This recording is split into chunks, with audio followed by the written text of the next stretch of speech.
What's up, everybody? Steve Huber here with Billion Dollar Contractor, and I hope all is well for you.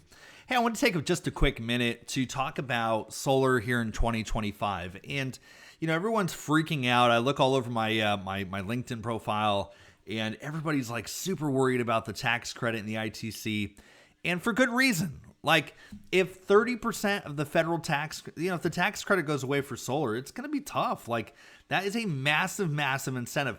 And anybody out there that's saying otherwise either doesn't understand how the industry works and the market works, or is just being naive and burying their head in the sand, which really, isn't great either way. And so let me just break that down real quick. So first off, when you buy solar, as most of you know, you are going to get a 30% federal tax credit to help basically reduce the cost for you in going solar. Now, a couple things that I hear all the time is, well, it doesn't matter because my systems are all leased. The way that leases and PPAs work is that tax credit is actually sold off to investors, and that's what makes the lease happen. Like, that is the appeal for a bank doing a lease, is that they own the system and therefore they own the tax credit. And if the bank doesn't get a 30% federal tax credit, then they're not going to basically factor that into the price of your lease.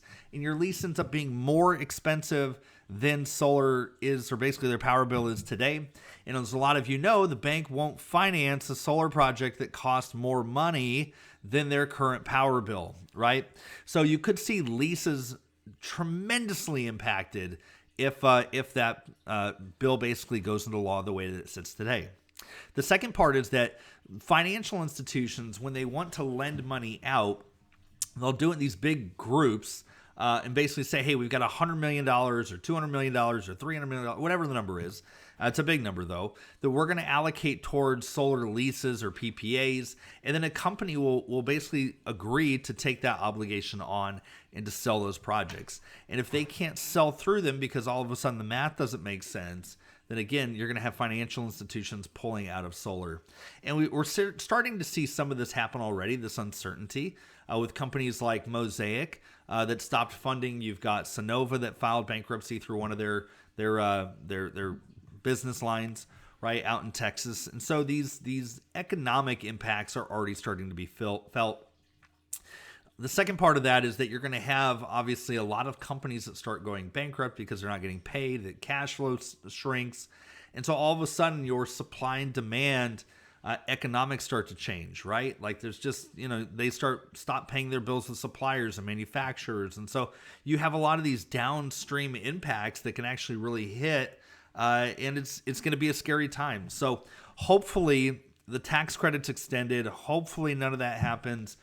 But if you had to ask me which way I'm betting, I don't think it's going to get better. Like today we have a 30% federal tax credit, and they're talking about it going to zero. Like that's the negotiating place that we're beginning with. So even if it goes from 30 to 20%, that would be like a win.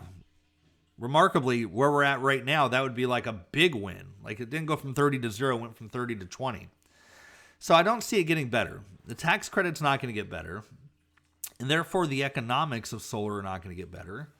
And a lot of the leasing companies and people that have made these big commitments for this big money are all of a sudden going to find it much harder to move that money. And so that's not going to get better either, even if, again, it goes from 30 to 20. So what does that all mean? What it all means is that solar, it gets harder every day. And this is nothing new. I've been in solar now for 15 years, and every day it gets a little bit harder. Now, there's obviously periods of feast and famine that you go through, and right now we happen to be in one of those famine moments where we're going to have solar just be more challenging than it was yesterday, and it will be harder next year than it was last year. And so we'll continue down that path. One of the things we did over 10 years ago is we realized that trend, and we started getting into roofing and HVAC as a way to diversify our business and make sure that we weren't so all in on one industry that was so impacted by government incentives.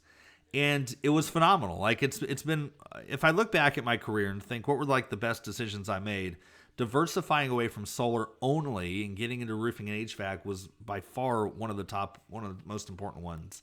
And not only do we go on to sell, $400 million worth of other products, but it gave us the sense of security where it's like solar could go out tomorrow and solar can go out of business tomorrow, we'd still be a great roofing company. Like, we still would have all those skills.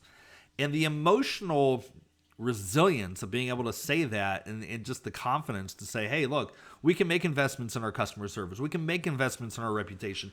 We can make investments in our team. We can hire that manager. We can do the things that we want to do because I'm not really all that worried about solar. Of course, the business would be impacted if solar went away. It's a huge, huge part of what we do.